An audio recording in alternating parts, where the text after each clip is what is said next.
Is now starting. All attendees are in listen-only mode. Muy buenas tardes, noches, mañanas, dependiendo de dónde estén.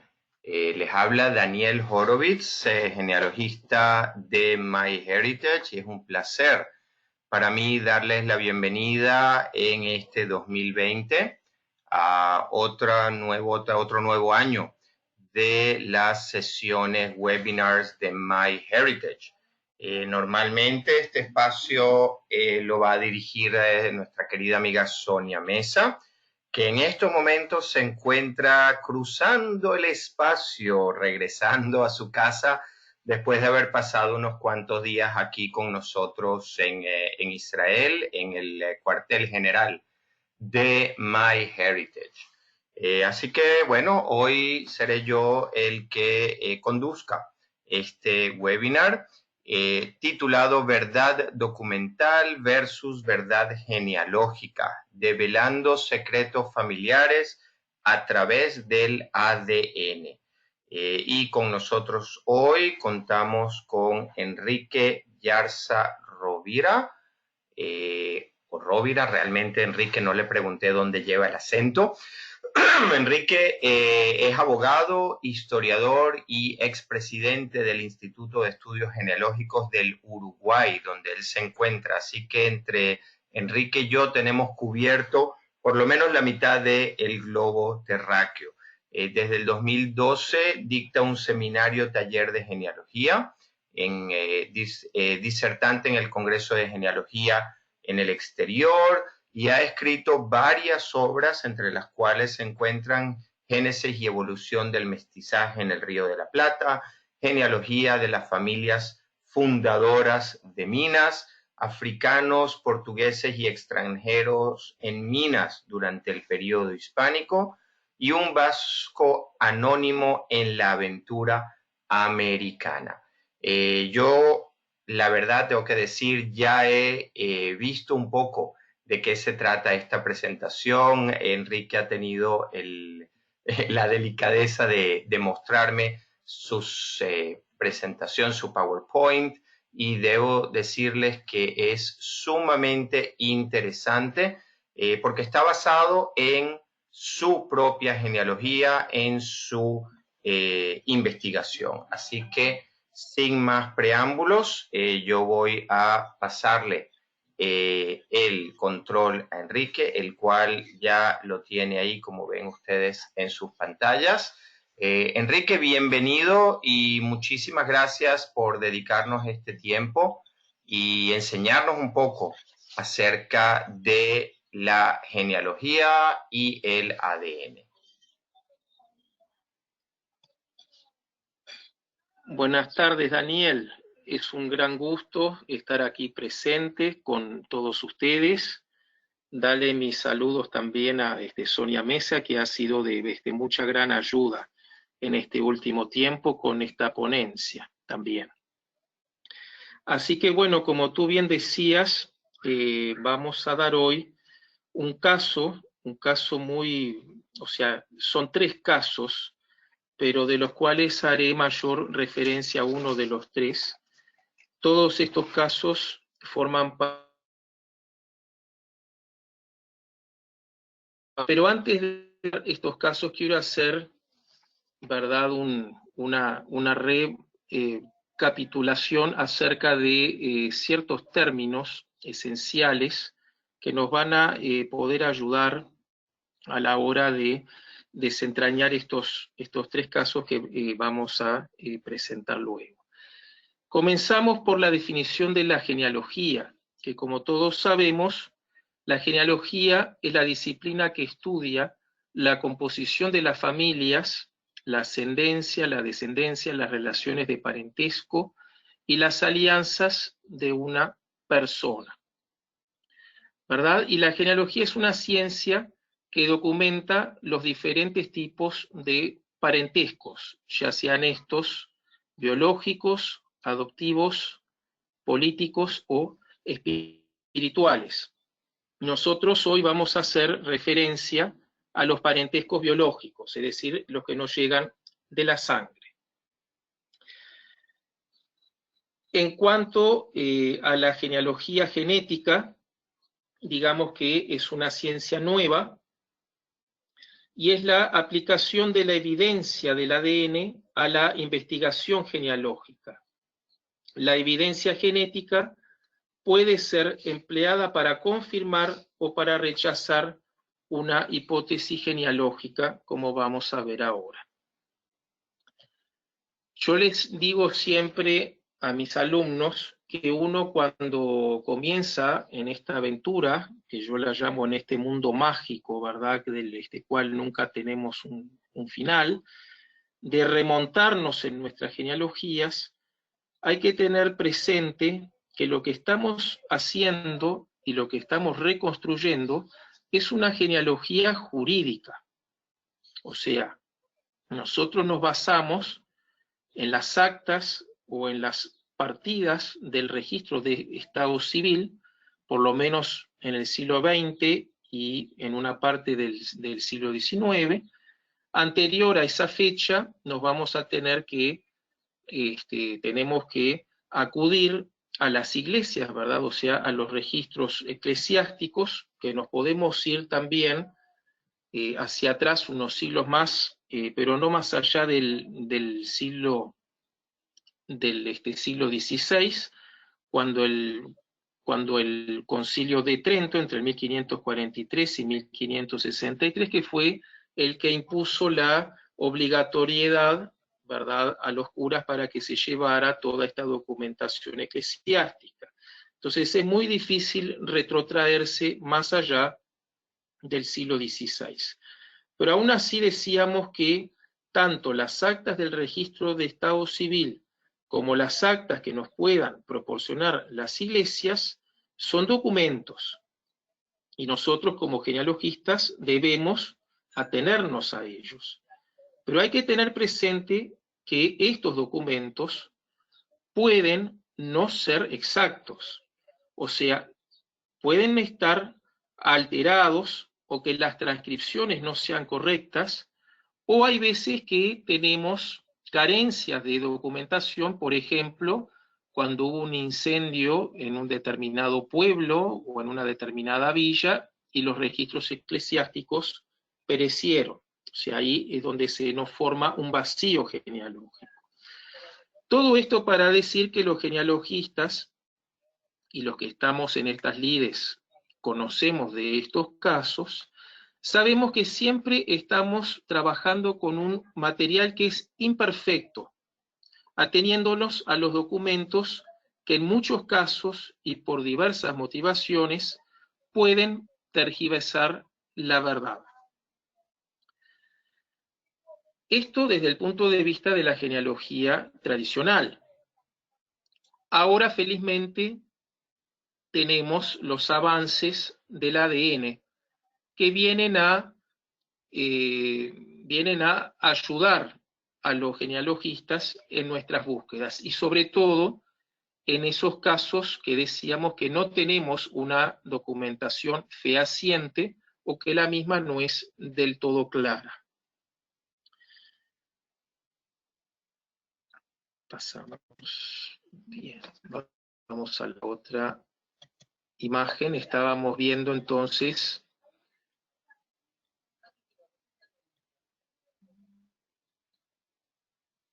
a ver si se logra pasar a la otra imagen. Bien, estábamos viendo la genealogía genética, como decíamos, es una disciplina nueva que es una gran herramienta para quienes estamos en este tema de la genealogía, y que esta evidencia puede ser utilizada para confirmar o para rechazar una hipótesis genealógica.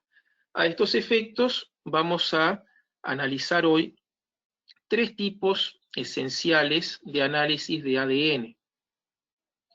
Tenemos por un lado el ADN mitocondrial, o sea, es aquel que heredamos de nuestras madres. Por otro lado, podemos hacernos un análisis de cromosoma Y, por el cual vamos a tener, ¿verdad?, nuestra línea patrilineal, o sea, todo lo que nos llega a través de nuestro padre, el padre de nuestro padre, nuestro abuelo paterno, etcétera, etcétera, y así sucesivamente. Y por último, tenemos el ADN, las pruebas de ADN autosómico, que son las pruebas que se analizan nuestros primeros 22 cromosomas, y es la que nos puede otorgar una serie de parientes, o como se llama a veces, las coincidencias genéticas, o que se conoce como smart matches también, ¿verdad? Bien, vamos a presentar entonces estos tres casos, dando comienzo por el primer caso. A ver si pasa la pantalla.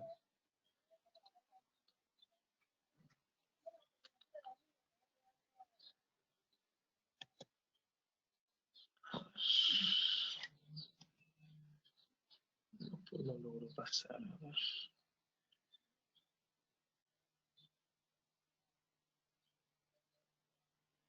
Bueno, mientras busco para pasar, vamos a decir que en este primer caso vamos a acudir a un análisis, a una prueba de ADN autosómico para probar una hipótesis de filiación. Nosotros tenemos en nuestras genealogías, cuando la vamos reconstruyendo, que llegamos a veces a un determinado punto muerto. Esto puede pasar porque tengamos en nuestro árbol genealógico alguna línea natural, o, por ejemplo, cuando haya alguna carencia documental que nos impide avanzar hacia las siguientes generaciones. Y eso es lo que vamos a tratar de ver hoy con la genealogía genética. Entonces decíamos que este primer caso es el cual la genealogía genética nos viene a ser útil como fuente auxiliar de la genealogía. Es decir, en estos casos donde tenemos una muralla y donde no podemos avanzar, ya sea por falta de documentación o porque estamos ante una filiación natural, bueno, hoy gracias a la genética tenemos esperanzas de que con un análisis nuestro o de un familiar directo, de un ADN autosómico, que es el más común de estas pruebas, podamos tener la chance de encontrar algún pariente genético de esos tantos primos que tenemos los genealogistas. En el segundo caso vamos a ver un caso donde la genealogía, o sea, donde la investigación documental coincide con una prueba genética.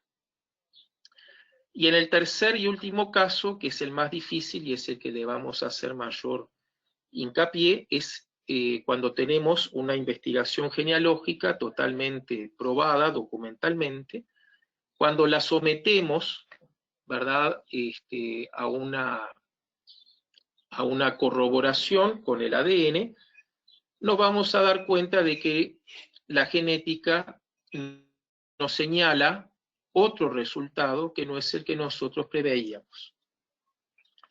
Entonces, presentados en líneas generales estos tres casos y cada prueba de ADN que vamos a utilizar en ellos, damos comienzo entonces al primer caso, como decíamos, de la genética que nos viene en auxilio de la ciencia genealógica, por el cual este caso vamos a utilizar el ADN nuclear para develar la filiación, o por lo menos trazar una hipótesis de filiación del padre de mi tatarabuela. Mi tatarabuela se llamaba Nicolasa Herrera, como podemos ver aquí en la gráfica, nacida en Minas en el año 1844, el cual solo tengo que era hija natural de un vasco que se llamaba Martín Veracochea, y de una criolla también nacida en Minas que se llamaba Paula Herrera. pero al ellos nunca haberse casado, y Martín Veracochea no tengo más registros de él en el Uruguay, ni siquiera pude ubicar ni su defunción, solo tengo dos documentos, uno de ellos es el censo de Minas, en la zona rural de Minas donde él vivía, que era en la zona de Polanco, donde vivían muchos vascos, que decía, declaró por patria ser español, soltero de 30 años. Eso fue en el censo minuano de 1855. Y el otro documento que tengo de él es de 1858, es de un expediente criminal por el cual quisieron asesinarlo. Y él allí declara, en el parte policial, dice ser natural de España, soltero, 32 años, y era conocido por el vizcaíno, que el vizcaíno era un término común, más que nada, no solamente a los vascos, sino que incluía también a los navarros, o sea que prácticamente por el apodo tampoco podíamos dar con el lugar de nacimiento. Entonces vamos a ver que aquí tenemos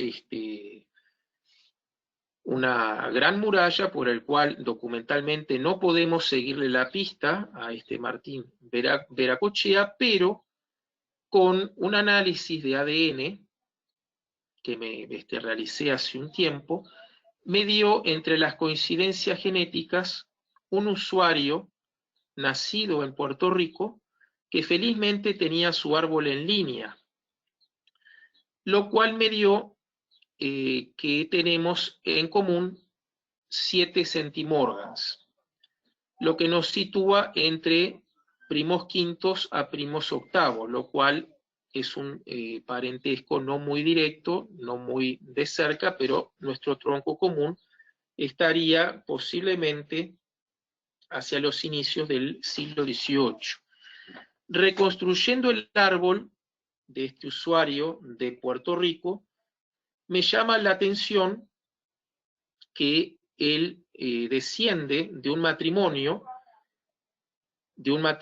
en el año 1682 en el pueblo de Siga. Siga queda en el Valle del Bastán, en Navarra, en el límite con Francia, y el Valle del Bastán era una de las zonas geográficas donde el apellido Veracochea tiene mayor frecuencia. Es decir, yo lo tenía como una hipótesis para investigar, pero como este apellido Veracochea también estaba en Vera de Vidasoa, en San Sebastián, en Alzo y en otros lugares, no era una pista muy definida.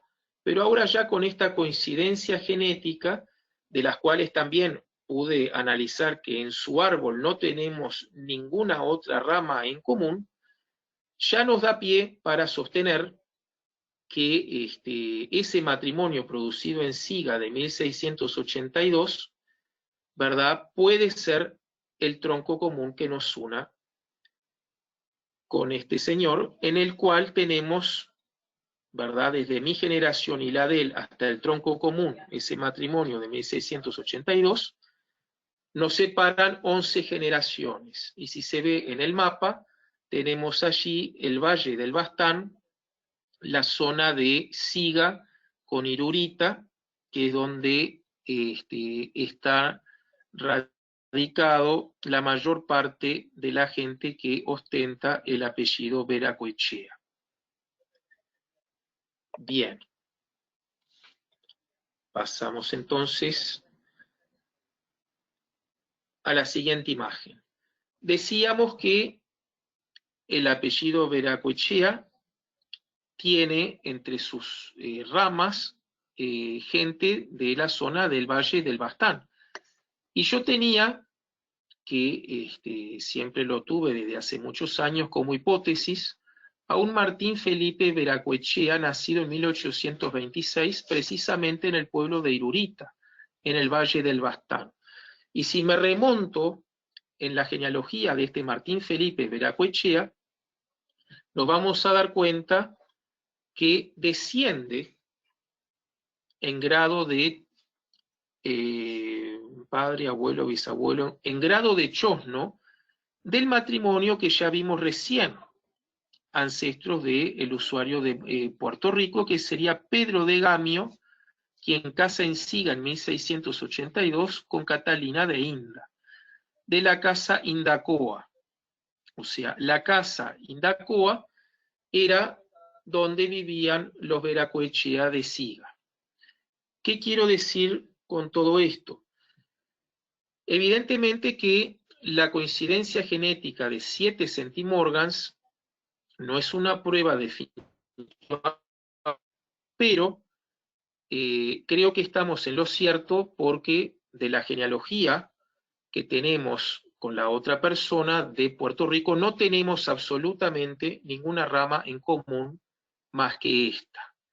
Eso me da para por lo menos presumir o me da cierta posibilidad para continuar en esta hipótesis de filiación de que este Martín Felipe Veracoechea, nacido en 1826 en Irurita, sea mi tatarabisabuelo Martín Veracoechea, que había declarado 30 años en 1855 y 32 años en 1858.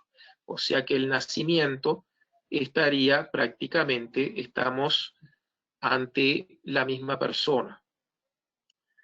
Pero, como repito, es una manera de hipótesis, pero que quede claro cómo la genealogía genética nos viene a dar una pista muy firme en este aspecto.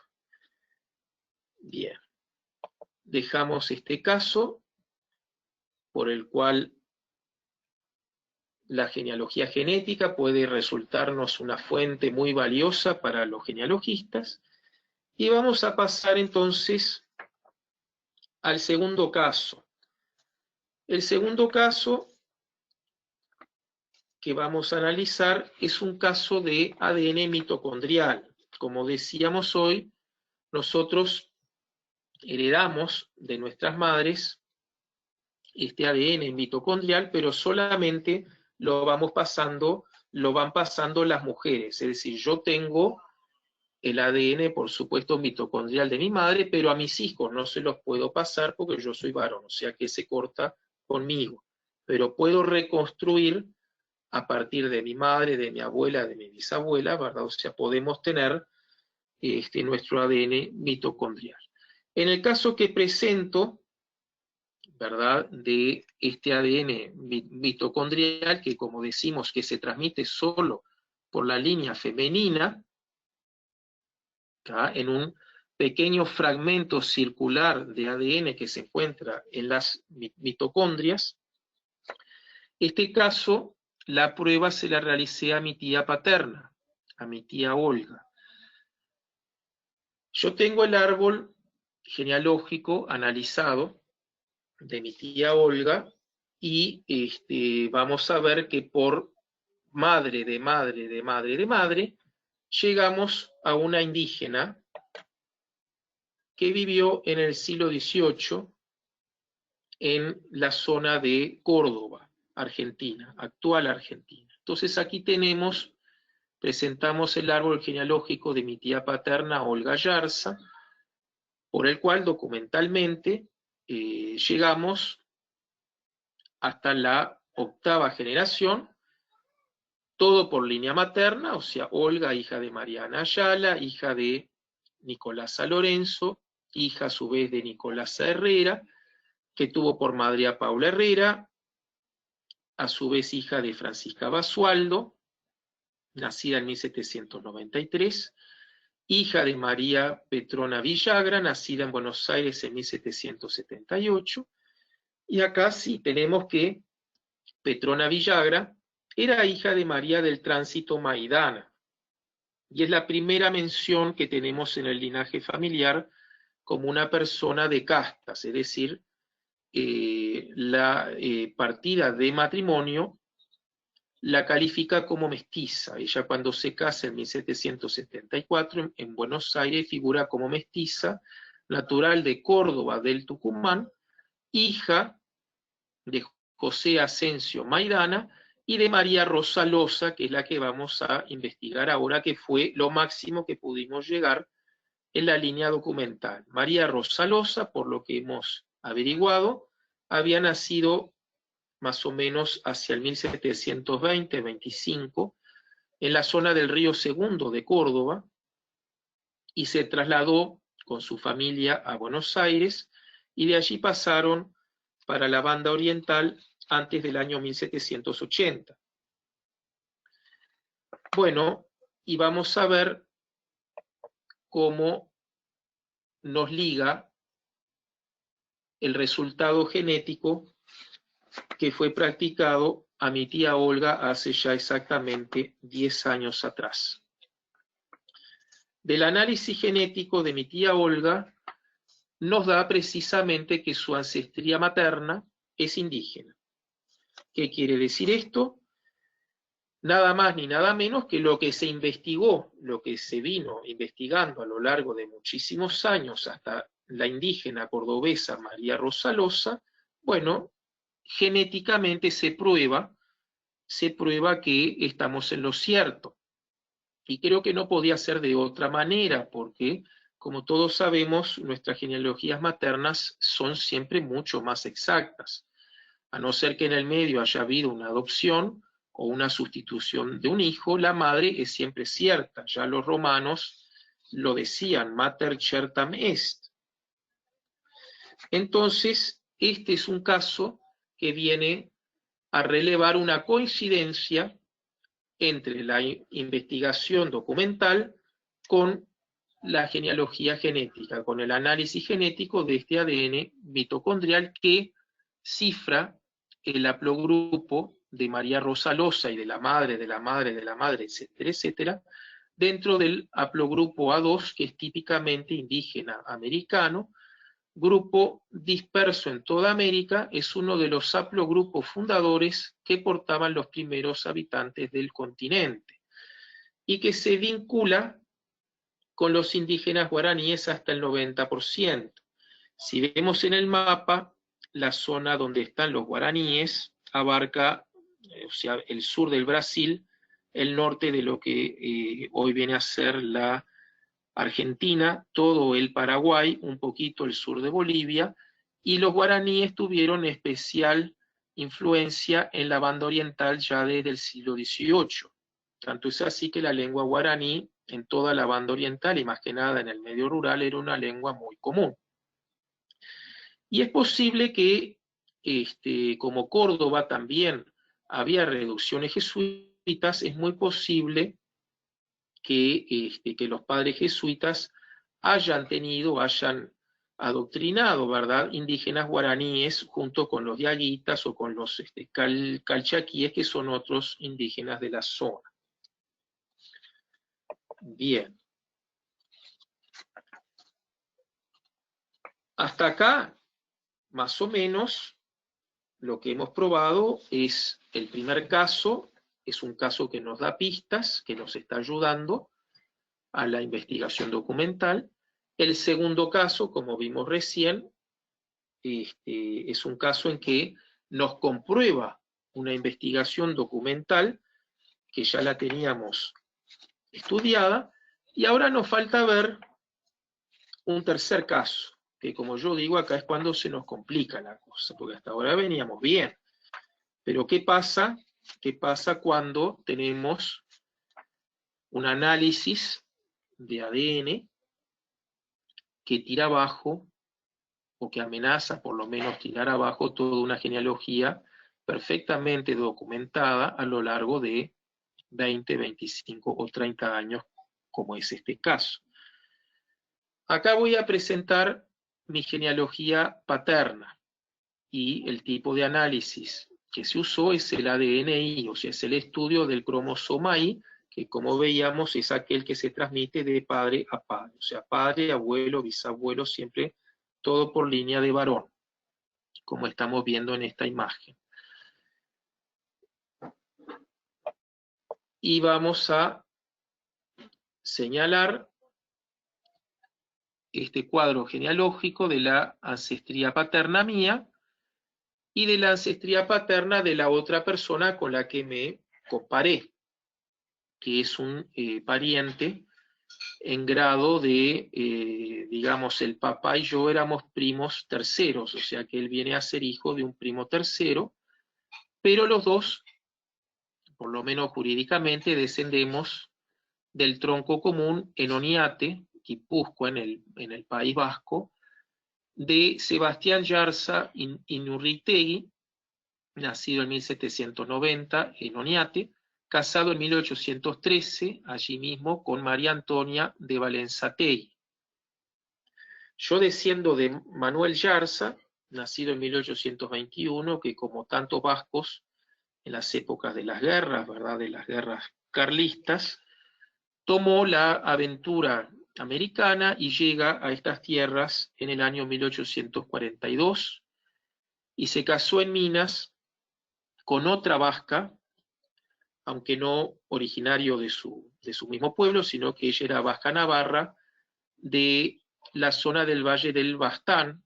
Como veíamos en el primer caso, también vino mucha gente del Valle del Bastán al Río de la Plata y a Chile. Bueno, María Josefa Lasarte, que es la protagonista de esta historia por ser mi bisabuela, había llegado sola en 1854, se estableció en la zona rural de Minas, en Polanco, y a los pocos meses de llegar, se casa con Manuel Yarza, y ese matrimonio tuvo 6 hijos, entre ellos mi abuelo paterno, Hilario Yarza Lasarte, nacido en 1866.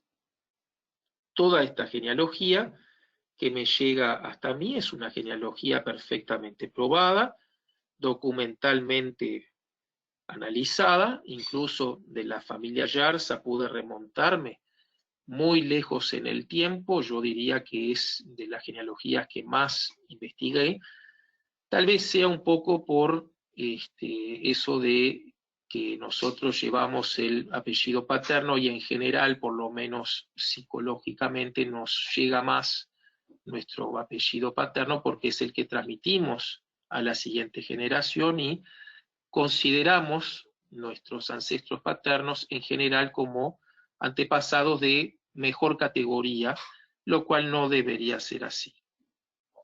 Pero bueno, el hecho es que la prueba genética fue realizada con Gorka Yarza, que vemos aquí, en la mano derecha, que es tataranieto de un hermano de mi bisabuelo llamado Sebastián Yarza Valenzatei. Toda esta familia ha vivido en Oñate y hasta hace poco más de un año no sabía que tenían parientes en América, lo cual para ellos y sobre todo para Gorka fue una linda noticia y realmente fue muy emotivo como para nosotros saber que tenemos ese origen común, por lo menos en los Yarza de Oñate. Pero ¿qué pasó? ¿Qué pasó cuando nos sometimos a la prueba de ADN? Yo tenía un rumor que me había llegado de que posiblemente mi abuelo Hilario Yarza no hubiera sido el hijo biológico de Manuel Yarza Valenzatei, su padre legítimo de él y de todos sus hermanos también. Y bueno, ¿y qué podía hacer yo ante ese rumor o ese comentario, ¿no? Que evidentemente ya habían pasado muchísimos años desde el nacimiento de mi abuelo, estamos a más de 150 años, el cual ya no queda prácticamente nadie, ningún testimonio oral, alguien que me pudiera arrojar pistas, y tomé la decisión de someterme a una prueba de ADN con otro varón de la estirpe Yarza, de la familia de Oñate, a ver si compartíamos el cromosoma Y. Hay que tener presente que los análisis paternos, más que para incluir, sirven para diferenciar. Es decir, si el resultado daba que uno tenía un cromosoma, por ejemplo, el R y el otro tenía el Y, evidentemente no veníamos de ese tronco común. O uno era Yarza y el otro no, pero no podíamos ser los dos Yarza. Seguimos adelante y vamos a ver qué fue lo que dio estos resultados. Bueno, estos resultados, lamentablemente, no dieron lo que yo por lo menos esperaba. A mi pariente de Oñate, Gorka Yarza, que todos los Yarza de ahí nunca salieron de Oñate, le da el haplogrupo R. Y a mí me da el haplogrupo I. ¿Qué quiere decir con esto? Quiere decir que o él es Yarza o yo soy Yarza, pero los dos no venimos del tronco común que veíamos de nuestros tatarabuelos casados en 1813, Sebastián Yarza con María Antonia Valenzategui. Pero ¿qué pasa?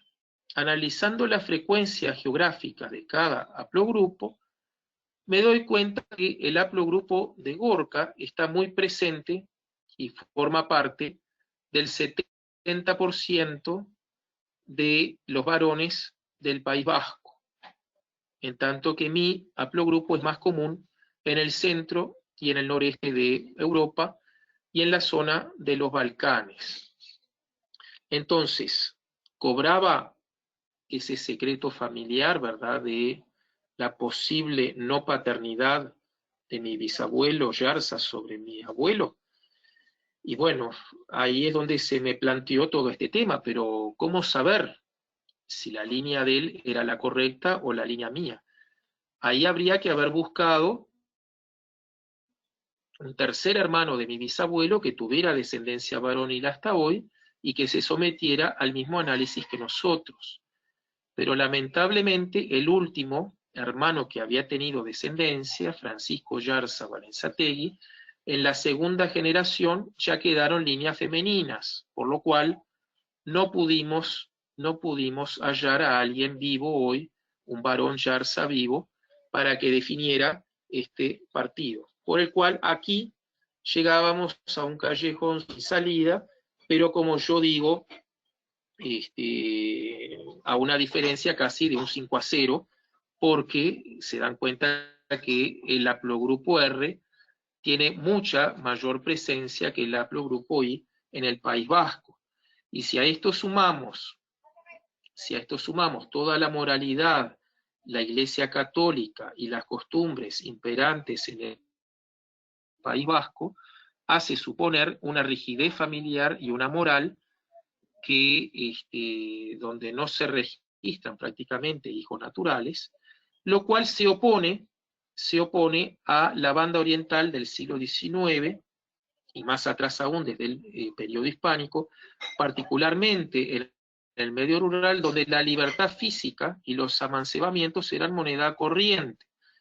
La mujer oriental tenía fama de libertina a los curas del siglo XVIII, y los viajeros del siglo XIX, todos quedaban asombrados, ¿verdad?, de las libertades que tenían nuestras mujeres, por lo menos hasta mediados del siglo XIX. Después vino todo un disciplinamiento que acabó con esta moral un poco laxa, si se quiere. Después hay que tener presente la situación social y política del Uruguay decimonónico, donde mi bisabuelo vivió y mi abuelo nació también, donde la guerra era el estado normal de la República, y la sexualidad desenfrenada que caracterizó la sensibilidad bárbara. Este ambiente de costumbres relajadas no era conocido en Europa y fue lo que contagió a los recién llegados, por el cual todo hacía previsible que el secreto ese familiar estaba cobrando vida al tener los resultados de la prueba de ADN disímiles, pero de todas maneras no era una prueba concluyente. Vamos a ver cómo seguimos con la investigación. Aquí tenemos la presencia del haplogrupo R1b, ¿verdad?, donde tenemos la mayor concentración en la zona norte de España, actualmente en el País Vasco y en Cantabria.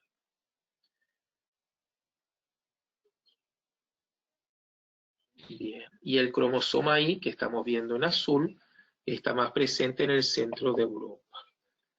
Bueno, ahí está. Acá queda claro el cromosoma Y en el norte y en el centro de Europa. Vamos a la siguiente. Bueno, quedaba por desentrañar este misterio. ¿Quién pudo haber sido el padre biológico de mi abuelo? Bueno, todo hacía pensar que el padre biológico pudo haber sido el patrón de la estancia donde mi abuelo había nacido en agosto de 1866, del cual tampoco teníamos pruebas, más que nada un mero rumor.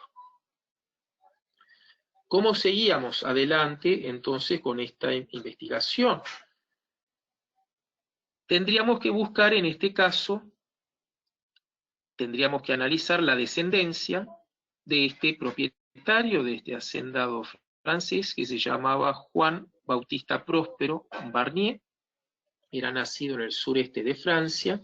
Aquí tenemos la ascendencia de él, que la tenemos hasta los tatarabuelos. Este señor había nacido en 1829 en la provincia de la Lozère, en el sureste de Francia, en la región de Languedoc, es el área histórica de la Occitania, y había llegado aquí al Uruguay luego de 1855, en donde fue comerciante, fue estanciero en Paysandú y se radica en Minas recién en 1863, o sea, a poco más de 3 años antes del nacimiento de mi abuelo. Entonces quedaba por investigar la trayectoria de este francés. Acá tenemos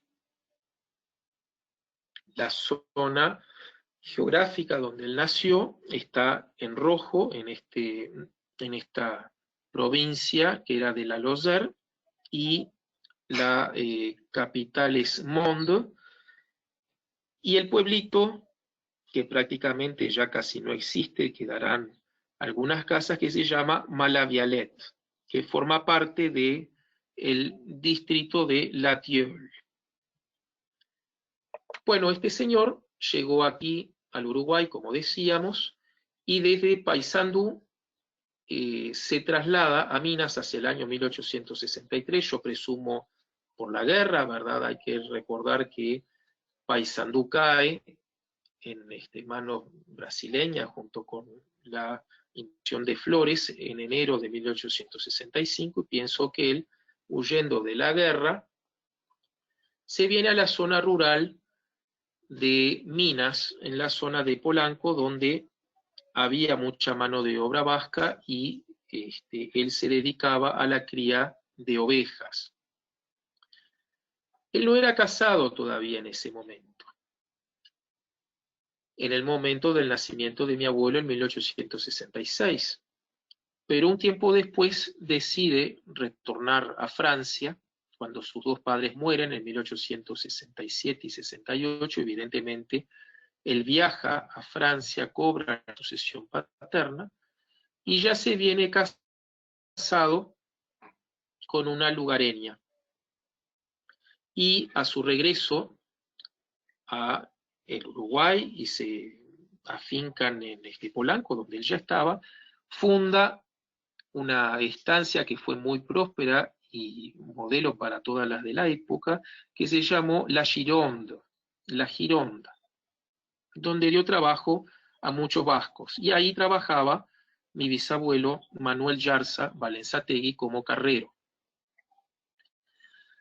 Muy bien, entonces tenemos que Próspero, con su legítima mujer, tuvieron en Uruguay 5 hijos, de las cuales 4 de ellas fueron mujeres.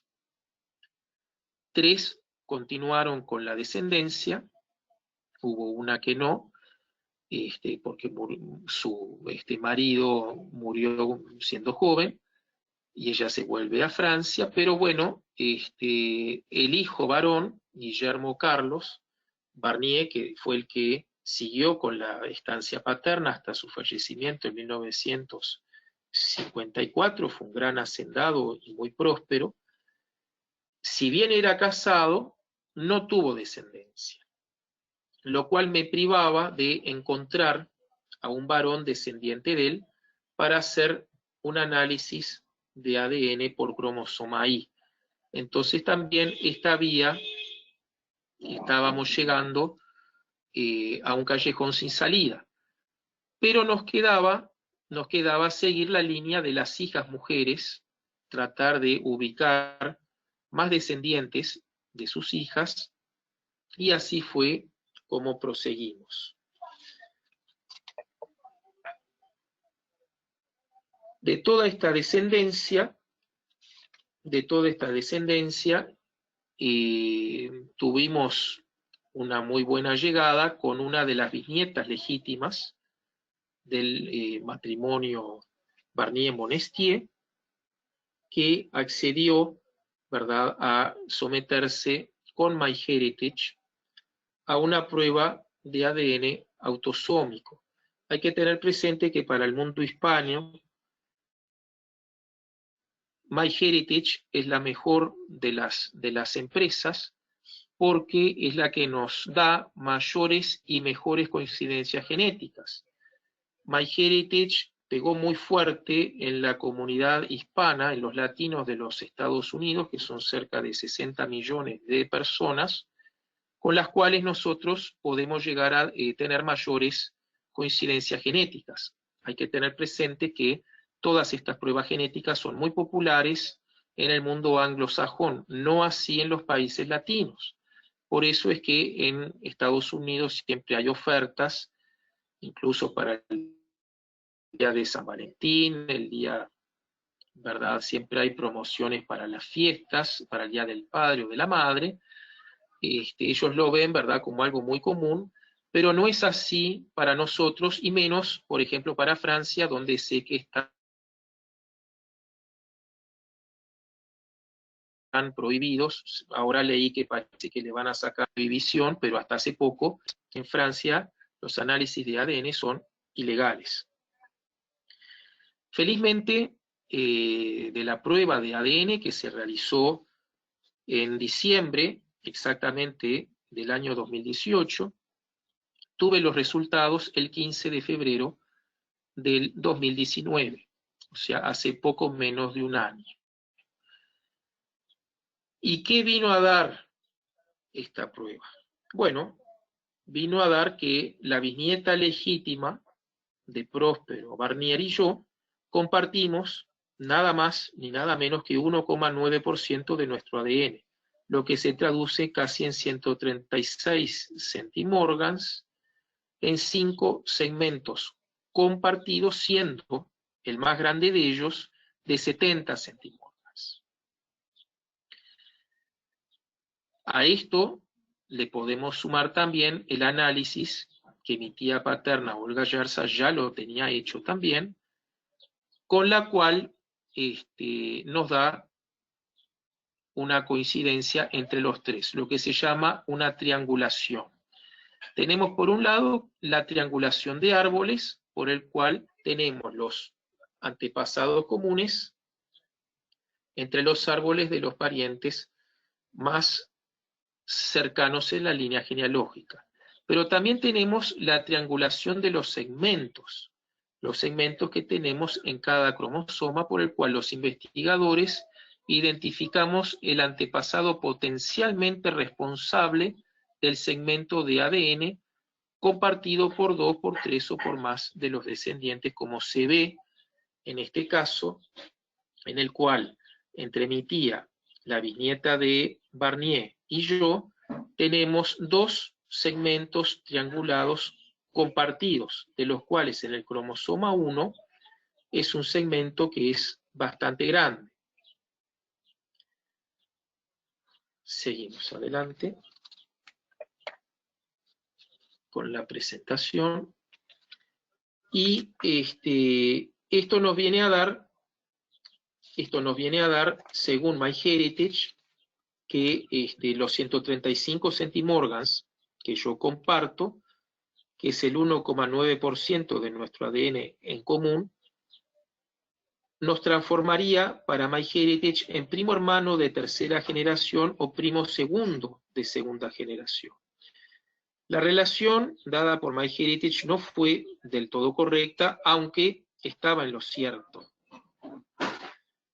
Pero estamos en sí ante una conexión de la mitad de primo segundo. ¿Por qué? Porque tenemos solamente uno de los 8 bisabuelos comunes.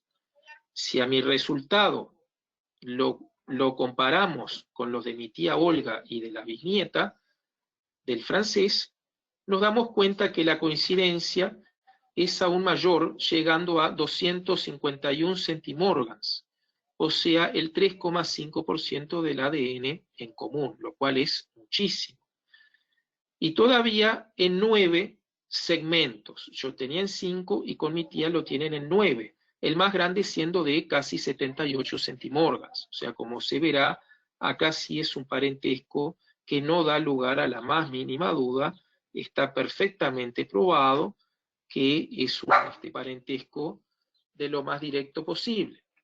Y para MyHeritage, aquí sí vemos que la sugerencia fue mucho más acertada al decir que la relación posible estamos ante una prima hermana de segunda generación a prima segunda, lo cual es totalmente correcto porque, ¿verdad? Mi tía Olga vendría a ser prima hermana, o por lo menos mitad de prima hermana, de la persona con la cual tomamos el test de esta bisnieta, como decíamos. Así que todo esto nos lleva para concluir que cuanto más cercanos tenemos en la línea genealógica, a mayor grado de centimorgans y mayor porcentaje de coincidencia, más exacta va a ser la relación que los una y que nos ofrece en este caso MyHeritage. Así que, bueno, no sé qué dirán ustedes, pero yo la verdad que me siento satisfecho de haber podido develar este secreto familiar tan celosamente ocultado, y se puede entender las razones, ¿verdad? Las razones de preservar la moral o los ideales familiares.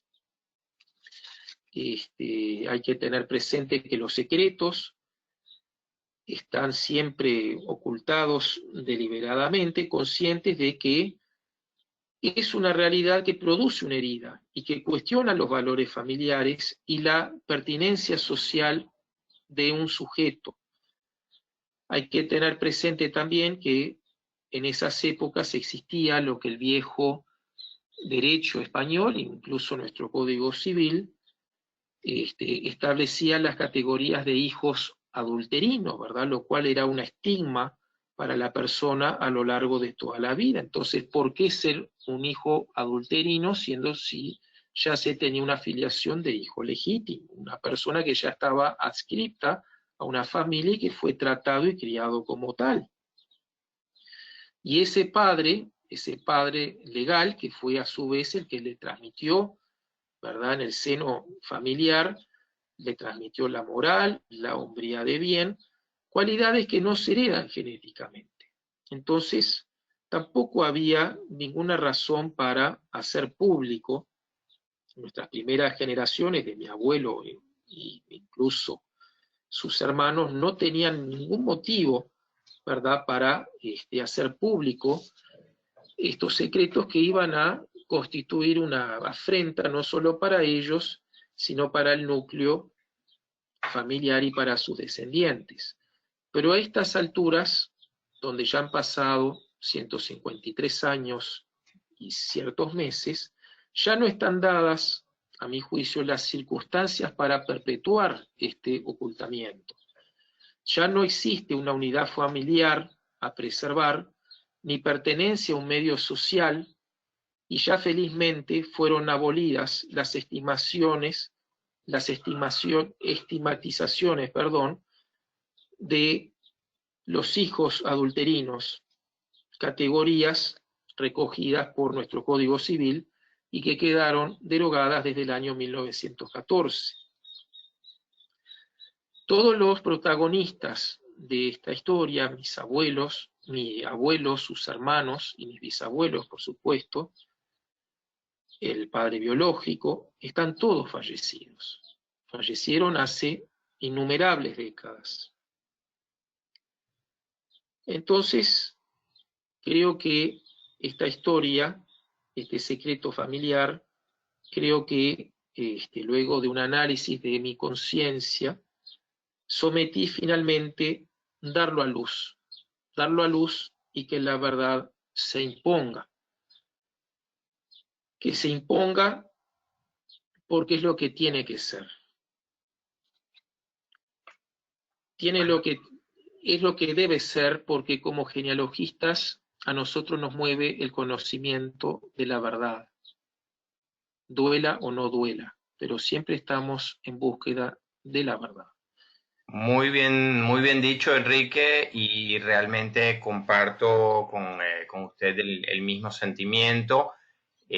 Muchas veces la gente pues me pregunta, mira, hacer la prueba de ADN, que sí, que no, pues bueno, yo le digo, si sí o no, depende de lo que quiera, pero los resultados hay que siempre evaluarlos sin juzgar lo que nuestros ancestros hicieron, ya que ellos tenían sus razones de qué hicieron, por qué lo hicieron y cuándo lo hicieron.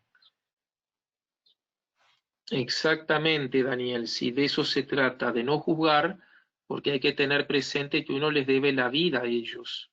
O sea, si no hubiera habido esa relación, yo no estaría aquí en este momento, ¿verdad?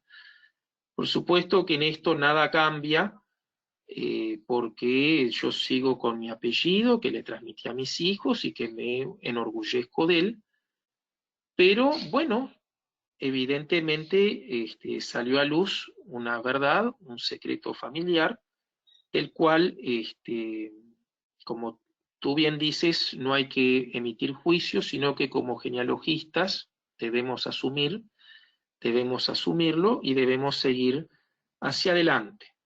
Muy bien. Debemos seguir hacia adelante y creo que con las investigaciones genéticas que se están desarrollando cada vez más, muchos de estos casos van a salir a la luz, y si hay algo que tengo claro es que no estoy solo. Hay muchos casos como este, y quiero que mi experiencia, después de haber pasado, ¿verdad?, por diferentes estados de ánimo, quiero que mi experiencia les sea de utilidad a las demás personas, que siempre nos podemos topar con un caso así, y bueno, no hay que juzgar como tú bien dices, Daniel, Sí, señor. y hay que tratar de entender las situaciones como se dieron en su momento, y creo que como genealogistas debemos buscar ante todo la verdad y seguir también la verdad biológica, nos guste o no nos guste, porque yo también me pongo a pensar, tengo una línea de un antepasado en la 9ª o en la 10ª generación que él era hijo adoptivo. Este señor, que se llamaba Cayetano Ignacio Huertas, era un gallego y se casó como Cayetano Rey, que era del hospicio de Santiago de Compostela y que fue criado por el matrimonio Huertas. Él de todas maneras los reconoce como padres aún sabiendo que es hijo adoptivo. Ahora, pasaron prácticamente 250 años. Yo, que soy su descendiente en la 9ª generación, evidentemente a mí, sus padres adoptivos, a mí no me dicen nada porque no forman parte ni de mis genes ni de mi sangre. Yo me hubiera gustado saber quiénes eran sus padres biológicos, ¿verdad? Claro. Muy Eso bien. lo hago con miras a las futuras generaciones, que siempre van a estar más interesadas por la verdad biológica que por la verdad jurídica.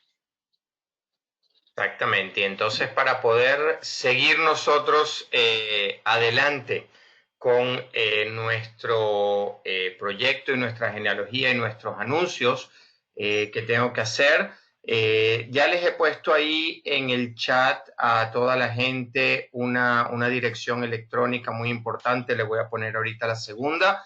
Pero antes quiero recordarles a todos los presentes que si gustan hacer preguntas, pueden hacerlo a través del panel de control que deben de tener a la derecha de sus pantallas. Y yo voy a estar leyendo esas preguntas y haciéndoselas a Enrique para que él nos pueda comentar y responder todas sus inquietudes. Mientras tanto, les voy a contar de la página de educación donde esperamos que encuentren este y muchos otros videos, artículos y how-tos o cómo hacer para profundizar en la historia familiar, en la parte del ADN, en la investigación. La dirección la tienen tanto en pantalla como en la parte del chat y ahí van a poder ver también todos los webinars que vayamos produciendo durante este año. También quisiera recordarles que hoy tenemos un par de premios a los asistentes. El primer premio es una cuenta completa de MyHeritage por un año. Quiere decir que el ganador no va a tener que preocuparse por nada, va a tener acceso a toda la base de datos que en estos momentos ya suman 11.000 millones de registros históricos y continúa creciendo todas las semanas, así como la tecnología de Smart Matches y de Record Matches y poder contactarse con otros usuarios de MyHeritage. Así que realmente va a estar arreglado por todo el año para descubrir mucho más de sus ancestros. Para otorgar el premio, el primer premio, yo voy a ver la lista de asistentes aquí y veo ya nombres incluso conocidos. Veo Pablo Rivero, con mucho aprecio, amigo de Pablo desde hace unos cuantos años que nos encontramos en España en una conferencia. Pero no hay favoritismos. Yo simplemente tengo aquí en mi teléfono una aplicación que genera un número aleatorio y lo único que tengo que hacer es entonces contar y el primer ganador de esta cuenta completa es Daniel Gómez. Ok, me salió un tocayo. Bueno, Daniel, felicidades. Ya sabes que vas a poder disfrutar durante todo el año de todas las ventajas que te ofrece MyHeritage. Así que yo me voy a poner en contacto contigo, yo tengo tu email y te voy a mandar instrucciones de cómo hacer para colectar este premio.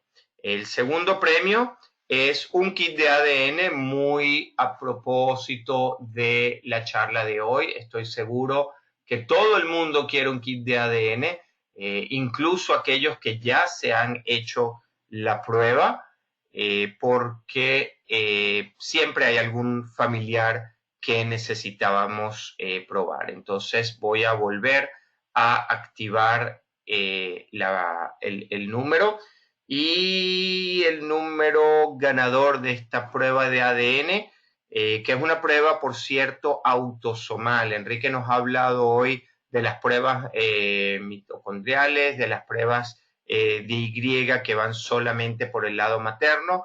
La prueba de MyHeritage evalúa todos los lados al mismo tiempo, toda la parte materna, paterna, y nos trae pruebas o pedazos del ADN de todos nuestros ancestros hasta 10 generaciones atrás. Así que es una prueba bastante completa, si no la más completa que hay. Y veo aquí a la ganadora, Carla Teixeira. Ok, Carla, felicidades y muchísimas gracias por estar con nosotros hoy.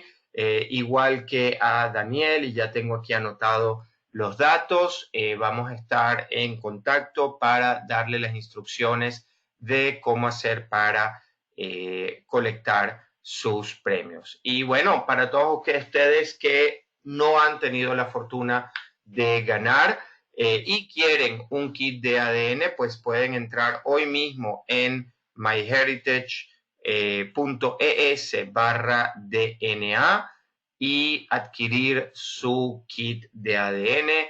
En muy pocas semanas le estará llegando la cajita y van a poder hacerlo bien sea para ustedes o para otras personas que ustedes quieran hacer la prueba. Y para aquellos que hayan hecho ya una prueba en otra compañía, pues no hay ningún problema. Recuerden que es totalmente gratis. Pueden cargar el archivo digital que pueden descargar de cualquiera de las otras empresas y cargarlo a MyHeritage y obtener la parte de la etnicidad, obtener la parte de los matches, como nos indicaba ahora Enrique en su ponencia. Veo que ya empieza a parpadear el icono de las preguntas. Ya voy a ir para allá en el chat. Déjenme ver. Otra cosa muy importante, como ya lo ha demostrado Enrique, por favor, por favor, por favor, si se han hecho una prueba de ADN, si se van a hacer una prueba de ADN, no se olviden también de construir el árbol genealógico para poder buscar y hacer más fácil el encontrar esos familiares y esas conexiones que el ADN nos va a ayudar a obtener. Así que ya saben, es tan importante hacer una prueba de ADN como tener un buen árbol genealógico, el cual perfectamente pueden construir hasta 250 individuos totalmente gratis. Así que no tienen por qué empezar a pagar desde el primer momento.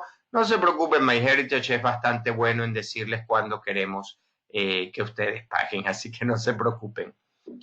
Finalmente, me gustaría invitarlos para el próximo mes de febrero, el viernes 21 de febrero, cuando nuestra querida amiga Sonia Mesa estará aquí con nosotros y nos va a hablar de la importancia de las fuentes de investigación en la genealogía. Les he colocado el URL también tanto en pantalla como en el chat. Ahí van a poder ver no solamente este próximo webinar que Sonia va a realizar el 21, sino todos los webinars que MyHeritage tiene planificado para todo este año.